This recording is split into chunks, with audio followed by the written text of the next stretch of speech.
Hi students. So today's topic is on transportation in plants.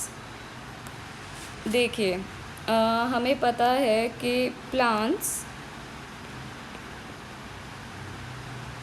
Water use करते हैं, minerals use करते हैं और उन्हें डिज़ोल्व शुगर की भी ज़रूरत पड़ती है।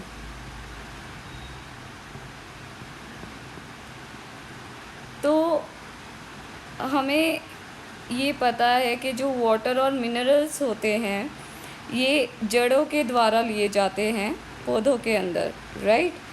तो जो रूट्स होते हैं they help in the Uptake of water and minerals from the soil. अब ये जो जड़ें होती हैं, जड़ों के अंदर बड़े सारे रूट हेयर्स पाए जाते हैं। ये रूट हेयर्स का काम सिर्फ यही होता है कि इससे ज़्यादा से ज़्यादा वाटर एब्जॉर्ब हो सके।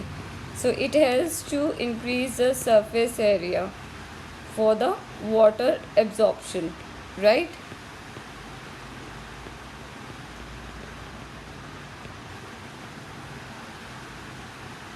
अब जैसा कि आप डायग्राम में देख सकते हैं कि मैंने ब्लू डॉटेड से वाटर मॉलिक्यूल्स को रिप्रेजेंट कर रखा है और ब्राउन कलर से मैंने रूट हेयर्स को रिप्रेजेंट कर रखा है। तो जितने भी पौधों की जड़ें होती हैं उसके आसपास पानी होता है, तो ये सारा का सारा पानी जड़ें एब्जॉर्ब कर लेती हैं, राइट। अब जब ये जड़ों में सारा पानी चला जाता है तो एक और ट्यूबुलर स्ट्रक्चर पौधों के अंदर पाया जाता है जो पानी को सारी जगह ले जाने में मदद करेगा। तो there is a conducting tissue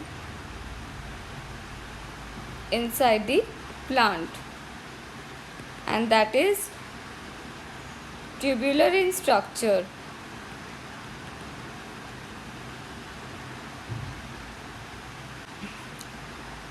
अब जो पौधों के अंदर कंडक्टिंग टिश्यू है वो ट्यूबुलर स्ट्रक्चर का होता है, दैट इज जाइलम। तो जाइलम ही ऐसा मेन कंडक्टिंग टिश्यू होता है प्लांट्स के अंदर जो पानी को रूट हेयर से लेता है और उसे through out the plant body distribute करता है। So this is how all the water molecules reaches inside the plant body.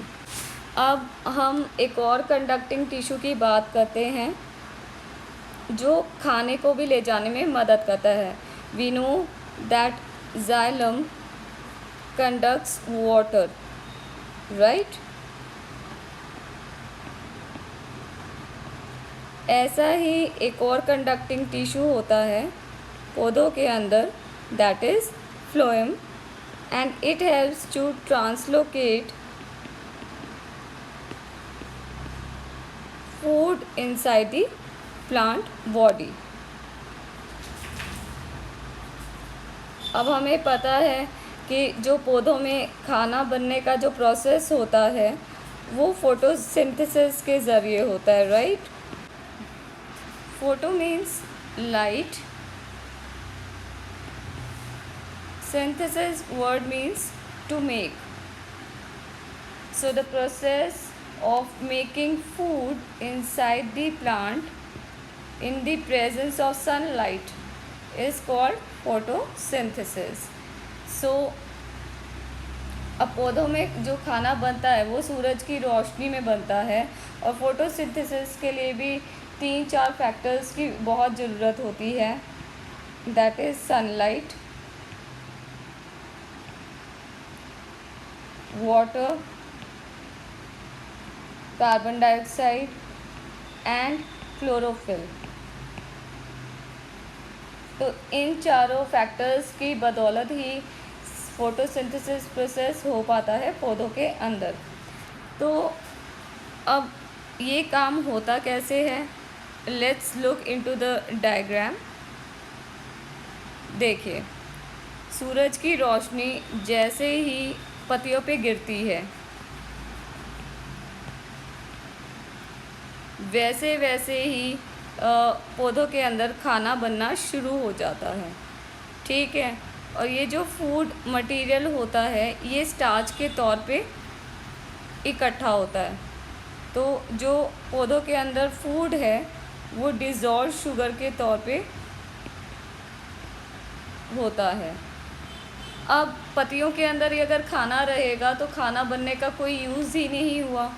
तो there must be a tubular structure which helps to carry all the dissolved sugars from the leaves to various part of the plant.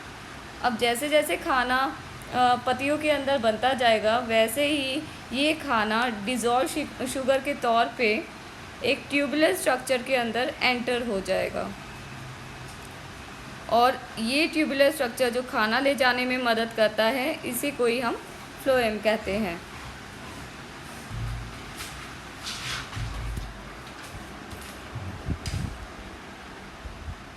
अब phloem सारी dissolve sugar को पौधों में सारी जगह पहुंचाने में मदद करेगा। Now this is how the food material is translocated. Okay, तो यही आप लिख सकते हो कि जो फ्लोएम है, so you can write that phloem helps to take all the food from the leaves to various parts of the plant body.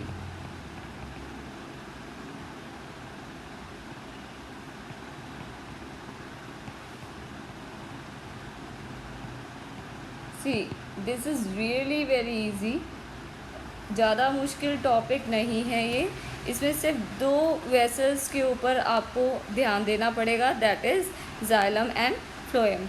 Xylem एक ऐसा कंडक्टिंग टिश्यू है जो पानी को जड़ों से पौधों के अंदर बाकी जगह पानी डिस्ट्रीब्यूट करने में मदद करता है, whereas the phloem has to translocate food from the leaves to various parts inside the plant body.